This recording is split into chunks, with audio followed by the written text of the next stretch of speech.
পায় নাই, তার স্বজন হারিয়েছে। সন্তান হারার কষ্টটা সে বুঝে না। সন্তান হারানোর কষ্টটা সে যদি বুঝতো তাহলে এতগুলি সন্তানের গুলি লাগতো না, সে এতদিন এভাবে চুপ থাকতো না।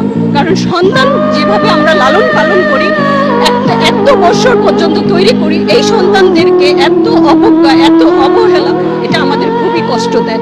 একটা ব্যান থেকে একটা বাচ্চাকে এভাবে টেনে হিসড়ে ফেলে, আমরা কুকুর বিড়ালকেও এইভাবে ফেলি না। সে একটা সন্তানকে কেন, সন্তানকে আমাদের এতই নিকৃষ্ট বা এতই, আমি এই সন্তানের কষ্ট, এটা আমার সবচেয়ে বেশি ব্যথা দেয়। আমি এটা নিতে পারি না যখন ব্যান থেকে এমন ভাবে টেনে হিসড়ে ফেলে দেয়, তার উপনাঙ্গ দেখা যায়। এটা কত কষ্টের, কত অপমানজনক, এটা খুবই লজ্জার। এটা আমি আমার প্রচন্ড, এটা বুলেট আঘাতের থেকে এটা বেশি আমার গায়ে লাগে। এটা আমি নিতে পারি না, কারণ আমার 3টা সন্তান আছে। আমি এই 3টা সন্তানকে কত কষ্ট করে বড় করেছি সেটা আমি জানি, আর আমার আল্লাহ জানে।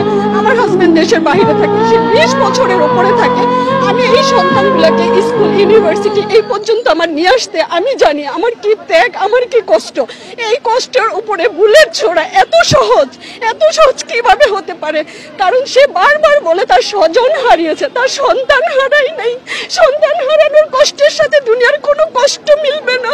আমরা বাবা মা মারা গেলে মেনে নিতে পারি, আমরা আশা করি আমরা একদিন মারা যাবো, আমার সন্তান সামনে থাকবে। সেই সন্তানই যদি না থাকে, আমি বাসায় কিভাবে থাকি? আমরা খেতে পারি না, ঘুমাইতে পারি না, রান্না করতে পারি না, আমাদের কোনো কাজ ওঠে না। কালকে সারাটা রাত ঘুমাইতে পারি না। 11 নম্বর সেক্টরে যে অবস্থা, কারণ এই স্কুল থেকে আমার বাচ্চা বের হয়েছে, মাইল এসেছে, তাদেরই কত সহপাঠীগুলি মারা যাচ্ছে। আমার মেয়ে দেশের বাইরে থেকে সে প্রচন্ড কষ্ট পাচ্ছে যে আম্মু এটা কিভাবে শেষ করা যায়। কারণ আমার সন্তানটা, আমার ছেলেটা যখন বের হয় বা আমি টেনশনে থাকি, আমার বাসায় কি পুলিশ আসবে? আমার মেয়েটা যখন মা বাসায় আর কিভাবে থাকবো, তখন পারি না, তখন ছেলে মেয়ে সাথে নিয়ে চলে আসছি। আর পারতেছি না, আর সহ্য হয় না। এই সহ্যের কতদিন অবসান হবে আমি জানি না, কিন্তু আমরা এভাবে শেষ হয়ে যাচ্ছি। এভাবে সন্তানের বুকে গুলি করার আগে আমাদেরকে করুক, সন্তানকে শেষ করার আগে তাদের গার্জিয়ানের বুকে গুলি চালানো হোক। তাহলে দেখবেন আর কেউ দাঁড়াবে না, কেউ বলবে না, আগে আমাদেরকে মেরে ফেলুক। যদি আমরা কথা বলতেই না পারি, কথা বলার সুযোগই যদি না দিতে চাই, তাহলে আমাদেরকে মেরে ফেলুক। তাহলে আমাদের আর বেঁচে থেকে লাভ নেই। কারণ সন্তান না থাকলে আমরা কাদের জন্য বাঁচবো? এই সন্তানের জন্য এত কিছু, আমাদের এত ত্যাগ, এত পরিশ্রম, আমরা আর পারতেছি না, সত্যি পারতেছি না।